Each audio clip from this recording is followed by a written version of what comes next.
Hi, everybody, and welcome to our third webinar. This is Lorna's and my third webinar, fourth in total for this series of getting the most out of neurofeedback. And just as a kind of a recap for people, I started this series because I am contacted pretty regularly by parents who have kids with various diagnoses, learning problems, and so forth, who are looking to try neurofeedback to help their kids.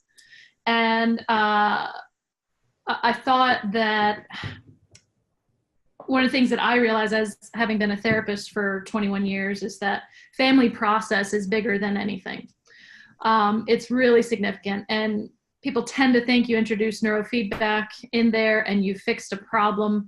But as Lorna and I know, it's a much bigger process. Neurofeedback can help significantly, but there is a larger process at work that I think is very helpful for parents to be able to learn about, think about, step back, and be able to interact with it differently than they have in the past, which neurofeedback can help parents with as well. So in episode 1, Lorna and I, so Lorna, by the way, if you haven't been listening until now, is a licensed marriage and family therapist in San Diego. She's been in practice for 20 years.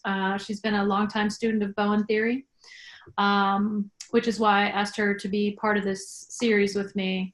And I've also been in practice for 20 years, a little more than that, just 21, and also a licensed marriage and family therapist, and started doing neurofeedback a couple of years ago and integrating that into helping families deal with the real problems that we're dealing with, having dealt with some of those myself and my family.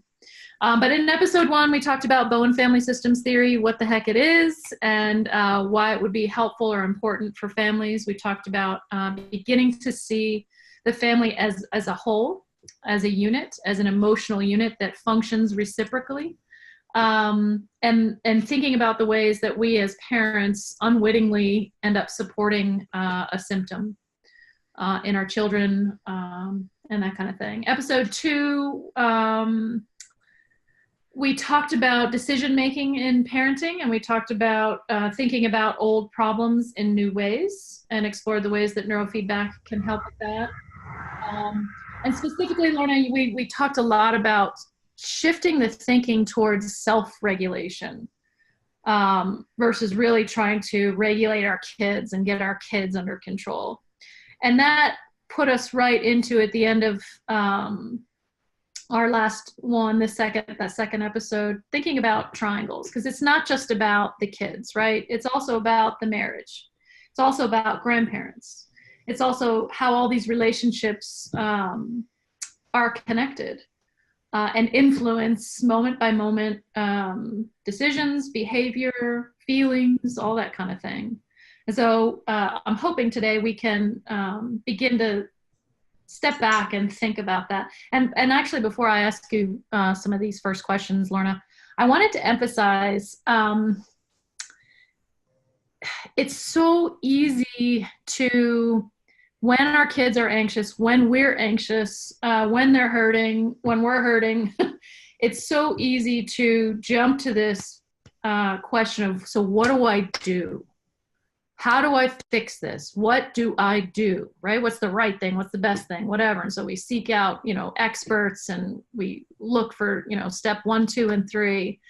And what we really emphasize in our practices and with Bowen theory, it's the better question is, what do I think?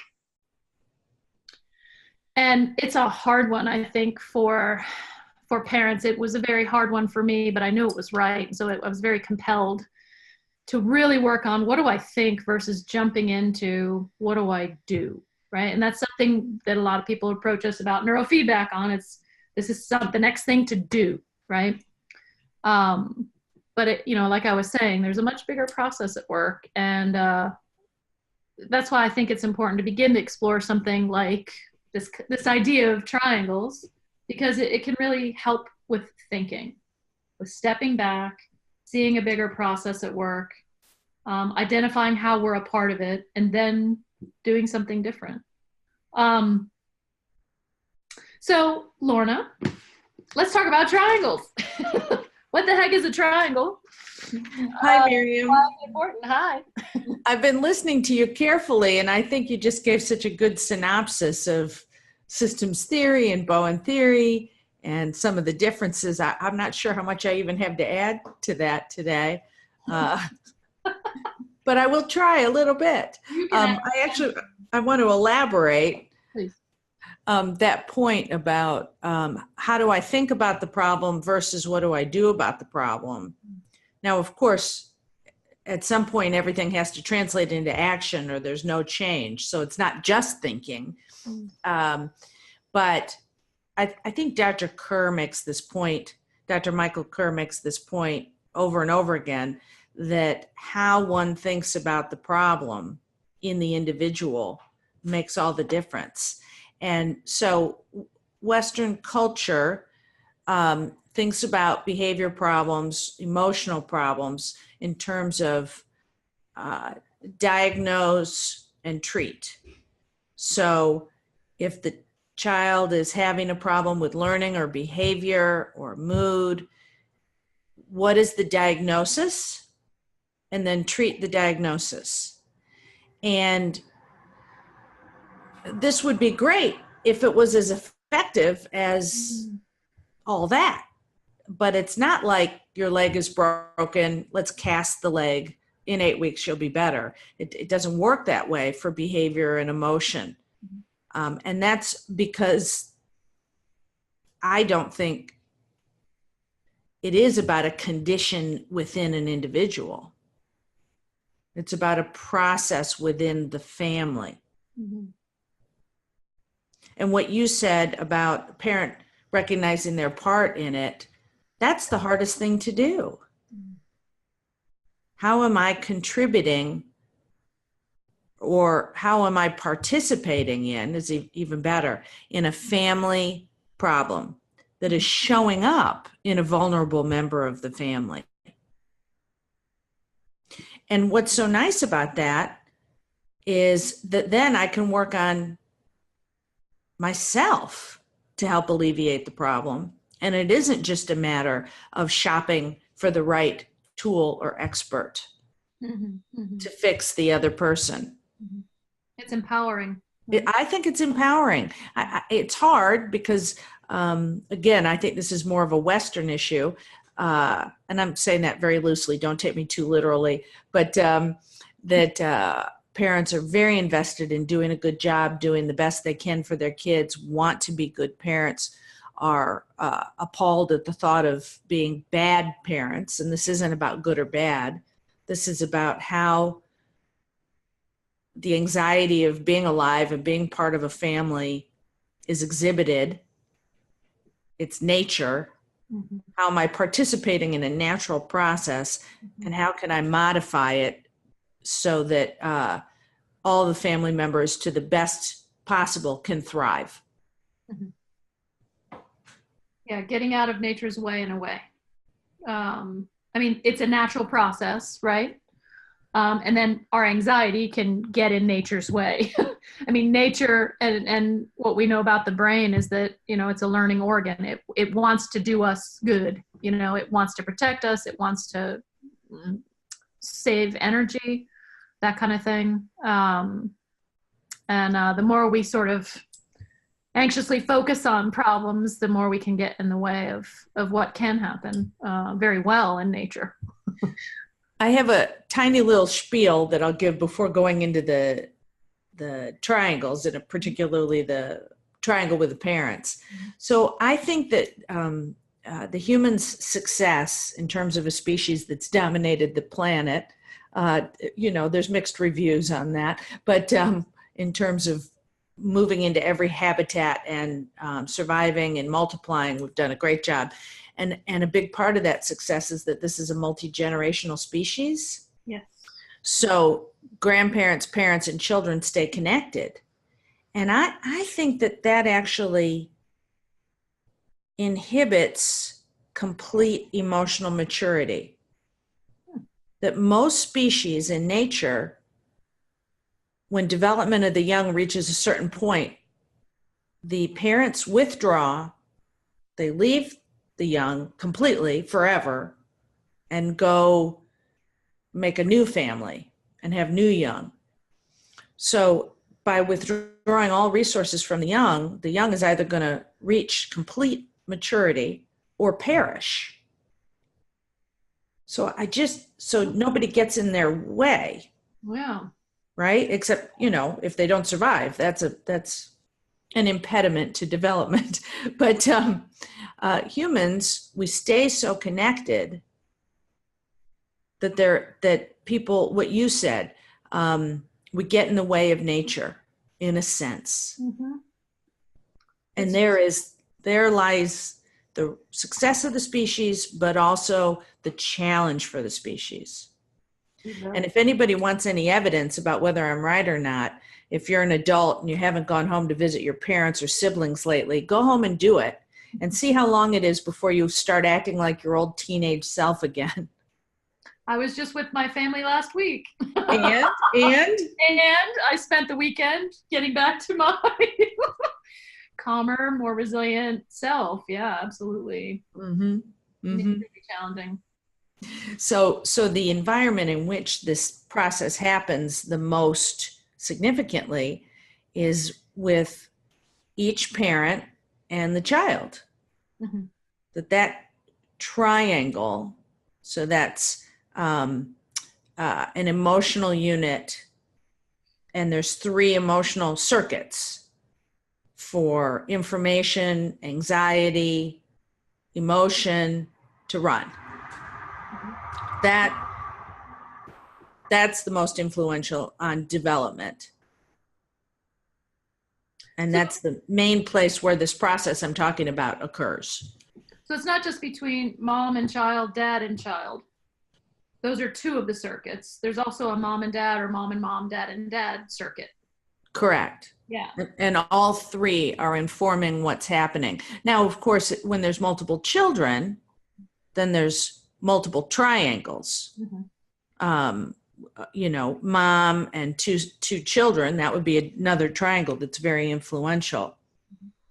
But sort of the foundational one, and the one that every human is literally born into, is a male, may not be a father per se, but a male, female, and offspring.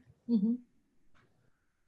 So say more about how one circuit informs another circuit. So for example, how would a marital circuit inform a father-daughter circuit or father-offspring circuit? Well, such a good question, and there's actually a lot of physiology involved in this, and I'm not one to speak to it, but Margaret Donnelly has done some great work on this, gender variation in the parental triangle.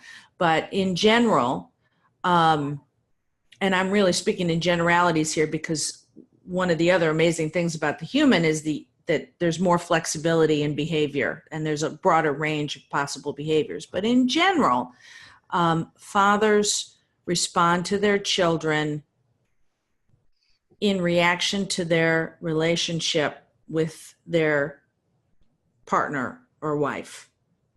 The better that bond is, the more positive the bond between father and children. The better the bond between father and mother. Yes. The better the bond the father has with the children. Correct. Yeah, I think I remember her reporting on this research she had done. And the research shows that that's not quite as true between mother and her children.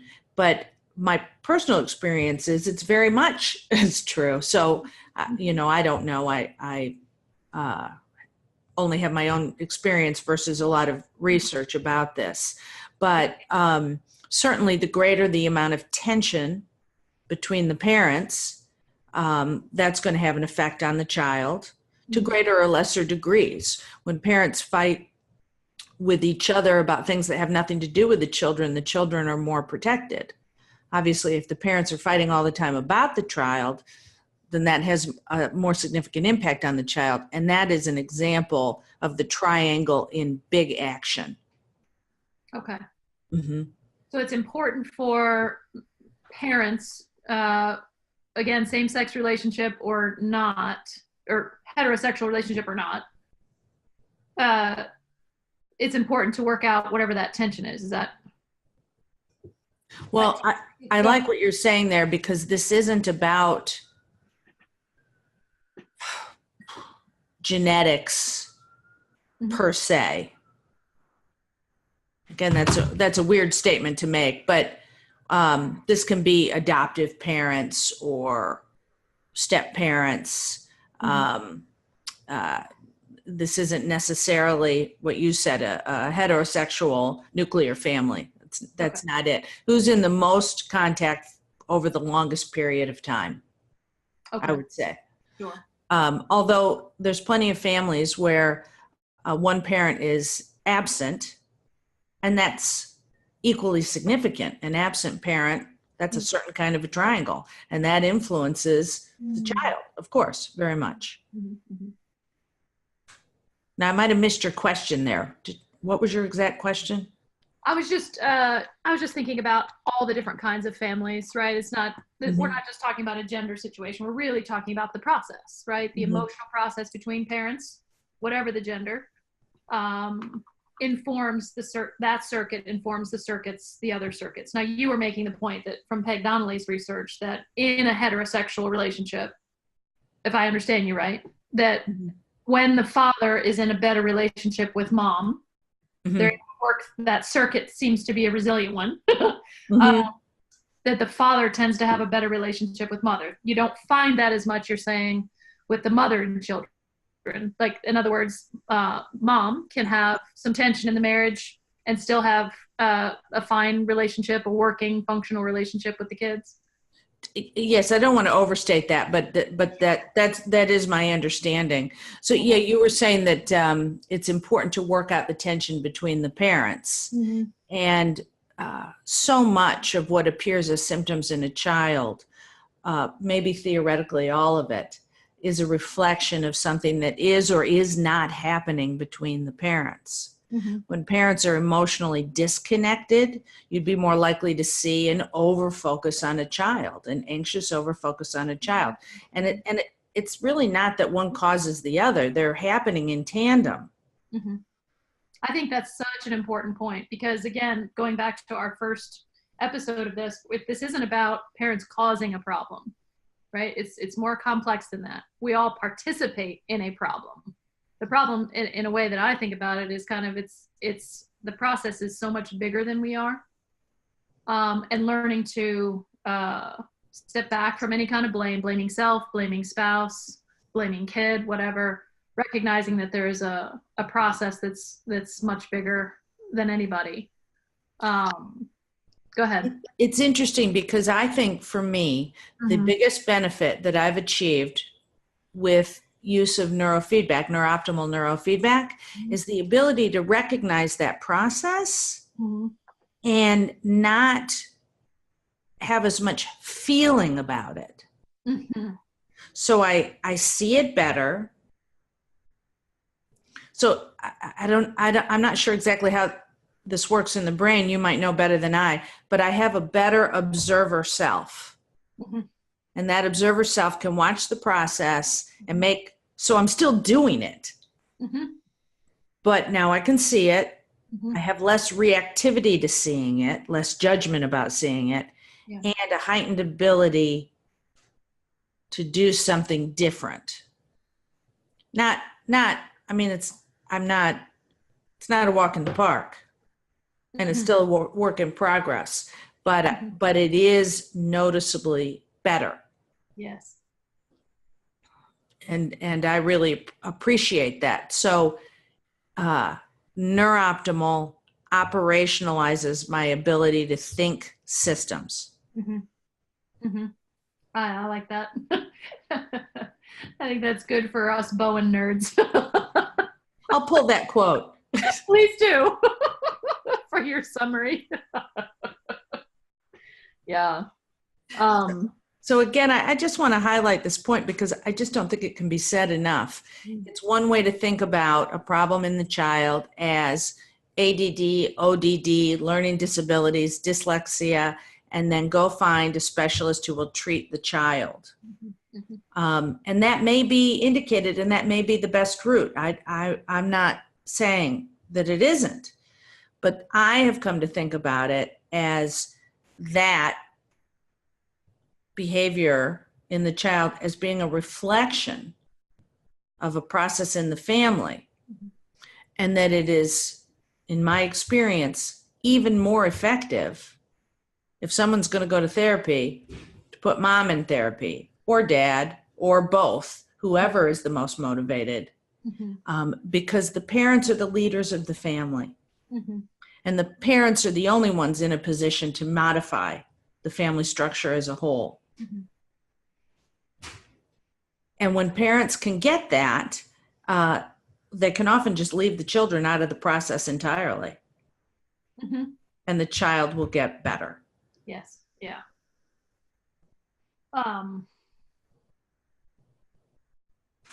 So I guess I keep thinking about those circuits. And like you were saying, that Neuroptimal has helped you step back and see the circuits essentially in the ways that they inform each other. And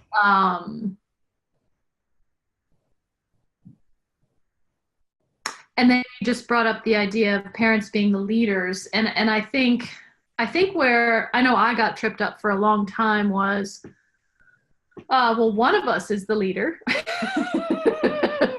And I think there's just so much fantasy, and so much promoted in even in our industry about mom and dad being on the same page, or husbands and wives agreeing, and it just so often doesn't work that way. And people, I think, have a very hard time just focusing on their part. And if they're the ones, I know I did, again, it took me a very long time. And I really think I've been able to turn a corner because of Neuroptimal, because I'm just that much less ruffled. I'm that much less of a martyr. I didn't know it was an anti-martyr. That's right. Did not know. Marketing strategy. Marketing strategy. Get your wife to stop being a martyr. Hook her up to Neuroptimal. Well, that would be the other focus. Yeah, I know. Anyway. So I do want to speak to that, though, because it's important. So what you and I are talking about is the interconnections between family members and how intense they are. And that's actually where the problem lies. And so pulling for a united front is like, I'm going to take this thing that's happening, that we're so sensitive to one another and reactive to one another, and I'm going to try to intensify it. I'm going to put more pressure on it to be even stronger, and that will help. By getting spouse or who to agree, right? To agree. And so coming at it the opposite way, the problem is this family is too reactive to one another, putting too much pressure on each other to be a certain way. Like, I want my child to be a certain way. That'll be better for the child, but it'll also calm me down. Boy, oh boy, if he just brushed his teeth every night without being told, I wouldn't have to worry about that anymore. So I'm going to work on him to do that. So that's the intense circuit and connection. So I think the united front is intensifying that connection, rather than saying the goal here really is to start teasing those connections apart and allowing people to behave more autonomously and individually, that will be more helpful to the family system. So what do you say to like how it was in my situation, where a parent can get to that place with their child? They're not overly focusing on the child. They're not anxiously pursuing the child to get them to behave. But spouse isn't going along with that. Spouse is still hounding them, let's say, about their messy room or whatever. How would you see that? Well, there are many ways to go about it, but I think that if one responsible family member can put their thinking in, my decision in this situation is that I'm no longer going to be in charge of little Johnny's teeth. Mhm. Um, I've decided that that doesn't work. And so I'm going to back off and let Johnny be responsible for his own teeth. Honey, it's up to you what you want to do about that.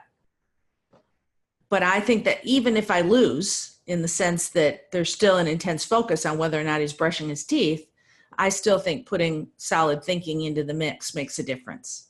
Mhm. I do too. And I think the most important thing for me has been I think going with, I guess, several important things, right? Going with the thinking, that it's sound thinking rather than the anxiety of the moment. So I say, Johnny, your teeth are up to you, and Dad freaks out and really starts hounding Johnny about his teeth. I could easily, Mom could easily, whatever, could easily get into hounding the dad then, right? About hounding Johnny. So there's those circuits, right? Well, this is such a great triangle example because I'm not going to take responsibility for Johnny's teeth anymore. Well, what kind of parent would you be? Are you going to let him have cavities? You know, you've got to be on this kid's back. Johnny, you've got to brush your teeth. You've got to brush your teeth. And then I could start saying, you know, husband, you're being too hard on the boy. You got to back off of him. You got to do what I'm doing. So everybody, and then what's the child doing? You know, assuming this is not a super young child, he knows what cavities are all about. So he's actively playing his part by opposing this very sensible directive, brush your teeth, right? He is playing his part. He's not a victim or an innocent bystander. He's a full participant. I would say to you, it's not his script. The script is handed down from the parents, but nonetheless, he's an actor in the play. Mm-hmm. So everybody's playing their part. That's a triangle. Mm-hmm. Yeah, I like, I don't know if you've ever heard of Hal Runkle. He wrote a book called Scream-Free Parenting. It's not scream-free, it's scream-free. But basically, you know, he studied Bowen theory and he wrote a book, very practical application, essentially. And one of the things that he has said is that you don't have control over the choices your kids make, but you do have control over the choices they have. So Johnny might have a choice. Go ahead and brush your teeth. Don't brush your teeth. It's your choice. If you brush your teeth, you get an extra 10 minutes with me reading a book. If not, yeah, we'll skip it and do it another night, whatever. So you put the power in Johnny's hands, essentially. That's been a very helpful thing for me. Now, how would you turn that into just I statements and not focusing on Johnny at all? Mm-hmm. Can you do that? I mean, you could be a little funny with it with Johnny. You know, when your breath smells good, I want to be around you a little longer than normal. When your breath smells, you know, I kind of just want to go to bed or get out of here. Perfect. So that's the difference. That's the difference between parenting, what one thinks of as parenting, which is about the other, and defining self, which is about what I'm willing to do, what I'm not willing to do. I'm more than happy to sit and read with you when your breath is nice and fresh. I ain't so happy to do that when your breath is stinky. And you can be playful about it, right? You don't have to be mean, because if you are, that's a way to be focused on other, right? Instead of yourself. Mm-hmm. But then thinking about, so we've got a situation now where my kids are 17 and basically 15. And my husband's getting anxious about their screen time. And, you know, we've done some things where we really limit the screen time. And now you're moving into the United Front. We jointly have. We jointly decided that. I'm not sure exactly what you mean, but the kids had a major reaction to it. And and not one that was productive. And maybe we were focused on them in an anxious way. Screen time is a very hard thing, but my husband's been monitoring their screen time recently, and the more he monitors, the more anxious he's getting, which I feel a little bit of, right? But my response, so just thinking about these different circuits, right? So how do I respond to my husband? I have a particular stance towards my kids about it, right? They're to an age where it doesn't make sense to me to regulate how much screen time they have, how much access they have to screens. I really want them to be learning self-regulation. And if I'm constantly doing it, I don't think it's going to work out for them. And we've found this over the years in other areas as well. They begin to self-regulate the more we're giving them that space. But, he's getting anxious and he wants to get an action plan in. And what have I been doing in that circuit? I think I've just stated basically what I just said to you here, that I think, where do I want to be? She's 17. She's a very responsible person. I won't go into all that, but where do I want to be? I want to be shoulder to shoulder with her, helping, being alongside her as she begins to make these decisions on her own about how much screen time, how much of her life is she going to put in front of a screen. And so I just reiterate that to him. We'll see where it goes, but go ahead, Lorna. Well, I want to start by saying you can give him a copy of my last newsletter that is titled something like How to Help the Tech Companies Turn Your Kid into a Tech Addict. I'll be reading that for myself. Right. Right. And there's a more elaborated version that's going to come out. I'll let you know.